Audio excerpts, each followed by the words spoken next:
Hi guys, welcome to Titostutor, your math pedagogue. And today's video, we're continuing with the year 9 exam revision questions we did in my last video. So I'm going to be solving 5 more questions today to help all my year 9 students prepare for the first term exam. Question number 1, it's a right angle triangle. 2 sides were given and 1 side is missing, and the side is called x. It says find x. Remember that anytime you see a right angle triangle, the first thing that comes to mind is Pythagoras theorem. After that, you can now start thinking about your trigonometry ratio. But because there are no angles here, it is just to find a missing side.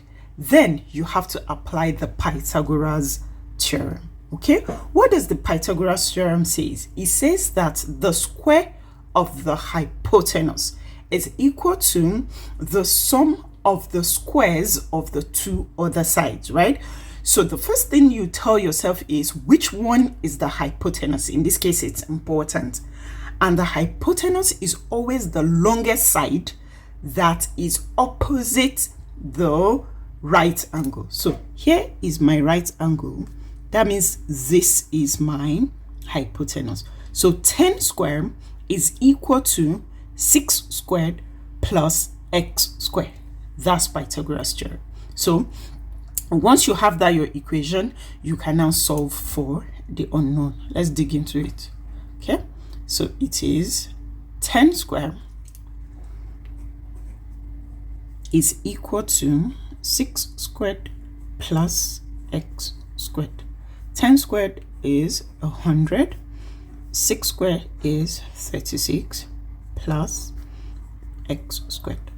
I take this to the other side, it becomes minus 36. So 100 minus 36 is equal to x squared. Okay, was 100 minus 36 gives me 64 is equal to x squared. No one asked me to find x squared. I was asked to find x, so I need to get rid of that square. How do you get rid of square? You square root. Square root cancels square. So I do square root of x squared. I need to square root both sides because of the equal sign. Whatever you do to this side, you must do to the other side. That's a square, right? Okay, so square cancels square. I'm left with x, right? So what is square root of 64? It is 8. So x is equal to 8 cm, and I am done. Okay, here is our second question for this video. It says a ladder is leaning against the wall, reaching a height of 12 meters on the wall. If the ladder is 13 meters long, how far is the base of the ladder from the wall? Okay, so this is a word problem that needs you to sketch out what you understand from the word problem. So we're going to be reading it line by line and sketching it out. A ladder is leaning on a wall. I'm going to draw a wall. So this is my wall, and a ladder is leaning. This is how ladders lean. Just let's use a single line to represent a ladder. Is leaning on a wall, reaching a height. So that means from here, from the base of the wall to where it was leaning is 12 meters. So this is 12 meters. Okay, if the ladder itself is 13 meters long, so that means this ladder is 13 meters. How far from the base of the ladder is of the ladder from the wall? So I'll just join these two and call it x. So if this is my ground, my wall and my ground always makes 90 degrees. You get it? So once you do this, oh, it just pops out and say, oh, this is right angle triangle. Two sides are given, one side is missing. Again, Pythagoras theorem. So this is just a typical real life application of Pythagoras theorem. Okay, so you go again, you say the hypotenuse square, 13 square, is equal to the sum of the squares of the two other sides. Okay, 13 square is 169. 12 square is 144 plus x squared. This comes here and it becomes negative. So 169 minus 144 is equal to x squared. 169 minus 144 is 25. So this is 25 is equal to x squared. Remember, I'm looking for x and not x squared. So I'm going to square root both sides to get rid of the square. This cancels this. My x stands alone, and the square root of 25 is 5. So the base of the ladder to the base of the wall is 5 meters, and I am done. Okay, here is question number 3, and it's algebra involving fractions. Okay, so you can see here we have a fraction added to another fraction equals to 0. So I have to make this a single fraction first. And how do I combine these two fractions? By adding them together, is to do the LCM method. So I'll draw a very long line. I find the LCM of this and this is just to multiply the two together. So because there are two terms, I'll put them inside a bracket. So this is 2x plus 1 in a bracket and x minus 1 in another bracket. So I do LCM, divide by denominator, multiply by numerator.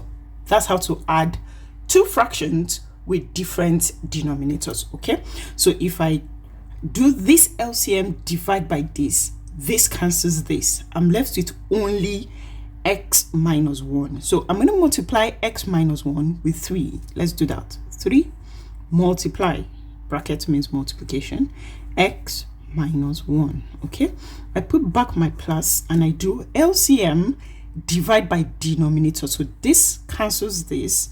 I'm left with this, and I multiply this by 4.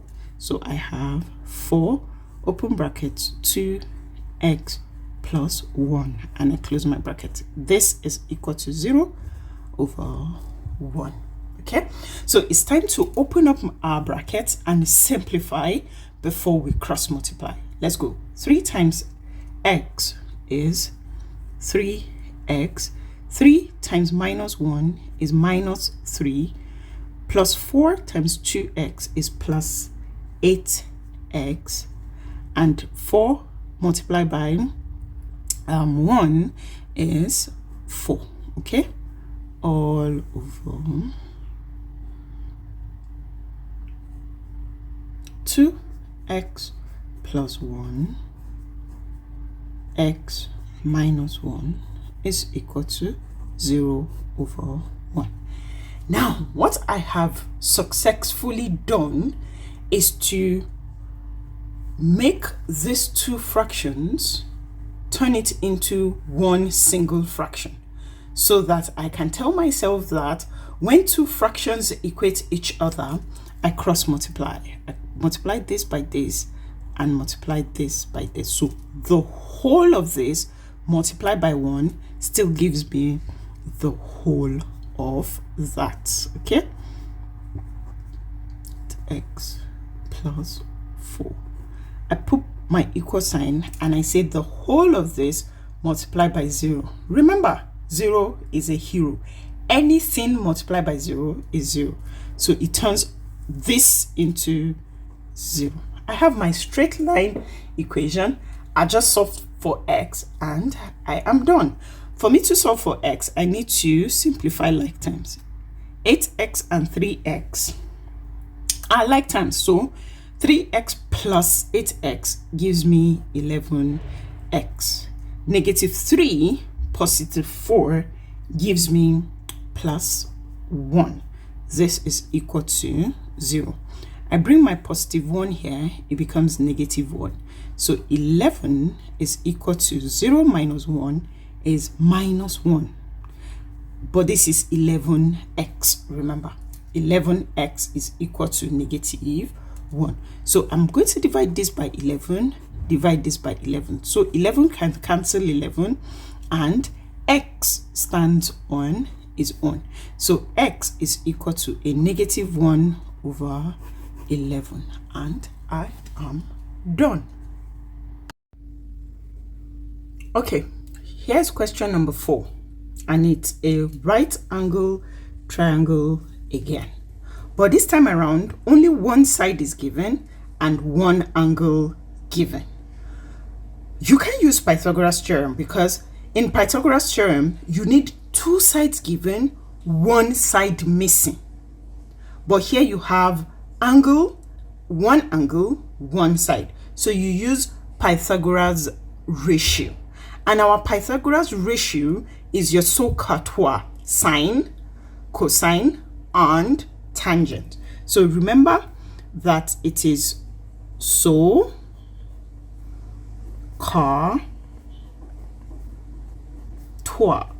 Okay, so how do you know to use sine? You know to use sine when you have hypotenuse. In this case, there's no hypotenuse, so you can't use neither can you use can. You have to use toa, because it's opposite over adjacent. Now look at it this way. Your hypotenuse never changes, because it's always the longer side that is facing your right angle. But your opposite side changes, because opposite is the side that is directly opposite the angle that is given. So 65 is given, y is your opposite, 4 is your adjacent. But just imagine if 65 was here, 4 would have been your opposite and y would be your adjacent. So that's why you say opposite and adjacent can change, but hypotenuse never changes. So I'm going to use toa.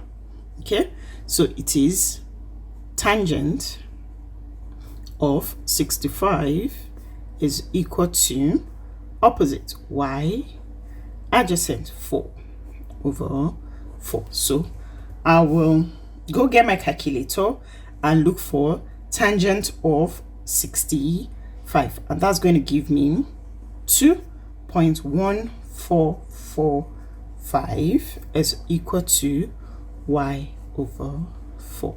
I'll make this over 1 so that two fractions equating each other I can cross multiply.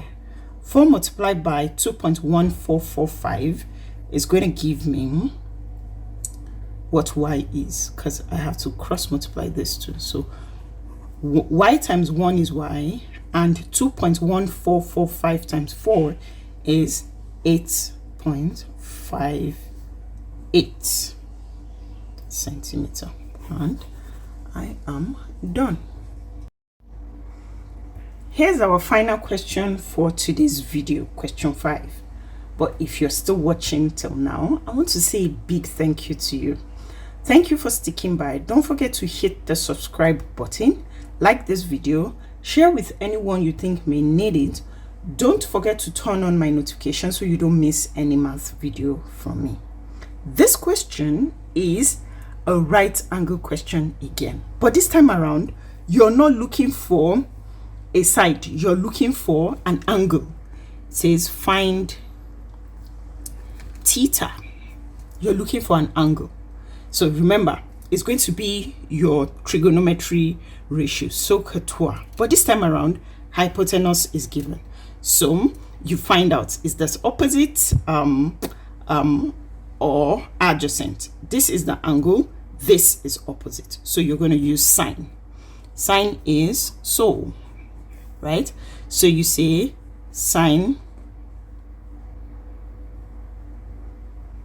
sine theta is equal to opposite over hypotenuse.